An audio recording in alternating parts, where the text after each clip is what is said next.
Hi friends, Andhra Pradesh లో కూటమి ప్రభుత్వం మహిళలకు ఆర్థికంగా మద్దతు ఇవ్వడమే కాకుండా వాటి కుటుంబ ఆదాయాలను పెంచడమే లక్ష్యంగా ఆడబిడ్డ నిధి పథకం అయితే తీసుకురావడం జరిగింది. త్వరలోనే దానిని అమలు చేసేందుకు సీఎం చంద్రబాబు నాయుడు గారు శ్రీకారం చుట్టేందుకైతే సిద్ధమవుతున్నారు.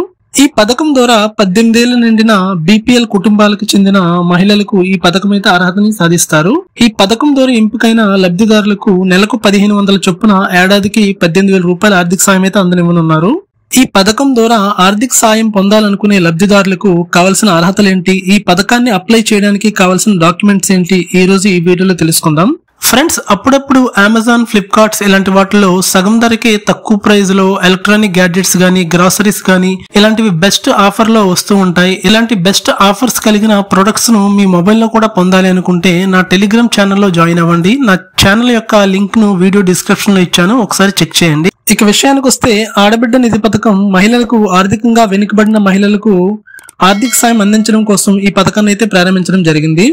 అయితే ఈ పథకం ద్వారా రాష్ట్రంలో అర్హులైన మహిళలకు తమ సొంత అవసరాల కోసం ప్రతి నెల 1500 రూపాయల చొప్పున ఆర్థిక సాయం అందించేందుకు ప్రభుత్వం అయితే ఇవ్వనుంది. అయితే ఈ పథకం ద్వారా రాష్ట్రంలో అర్హులైన మహిళలకు తమ సొంత అవసరాల కోసం ప్రతి నెల 1500 రూపాయల ఆర్థిక సాయం ప్రభుత్వం అయితే అందజేయనుంది. అయితే ఈ పథకానికి కావాల్సిన అర్హతలు చూసుకున్నట్లయితే, దరఖాస్తు చేసుకునే మహిళ తప్పనిసరిగా ఆంధ్రప్రదేశ్ రాష్ట్రానికి శాశ్వత నివాసి అయి ఉండాలి. అలాగే వయసు వచ్చేసరికి 18 సంవత్సరాల నుండి 59 సంవత్సరాల మధ్య అయితే ఉండాలి. అదే విధంగా SC, ST, BC, EBC minority వర్గాలు చెందిన వారికి ఈ పథకం అయితే వర్తిస్తుంది. కుటుంబ వార్షిక ఆదాయం వచ్చేసరికి ప్రభుత్వం నిర్ణయించిన పరిమితికి అయితే మించకూడదు. అలాగే ప్రభుత్వం నుంచి ఇప్పటికే పెద్ద మొత్తంలో పథకాల ద్వారా ఆర్థిక సాయం పొందుతున్న వారికైతే కాస్త అవకాశాలు తక్కువగా ఉంటాయని చెప్పవచ్చు.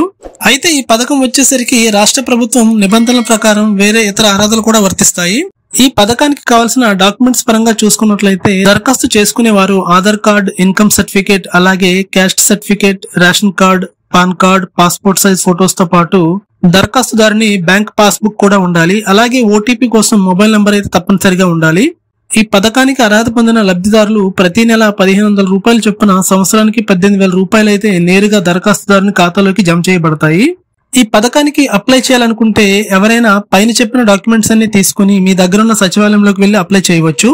ఓకే ఫ్రెండ్స్, ఇలాంటి ప్రభుత్వ పథకాల గురించి, సచివాలయానికి సంబంధించిన పథకాల గురించి ఇంకా పూర్తి ఇన్ఫర్మేషన్ తెలుసుకోవాలనుకుంటే నా ఛానల్ ని సబ్స్క్రైబ్ చేసి ఈ వీడియోకి ఒక లైక్ చేయండి. అలాగే ఈ వీడియో మీకు యూస్ఫుల్ అనిపిస్తే మీ ఫ్యామిలీ అండ్ ఫ్రెండ్స్ కి అయితే షేర్ చేయండి.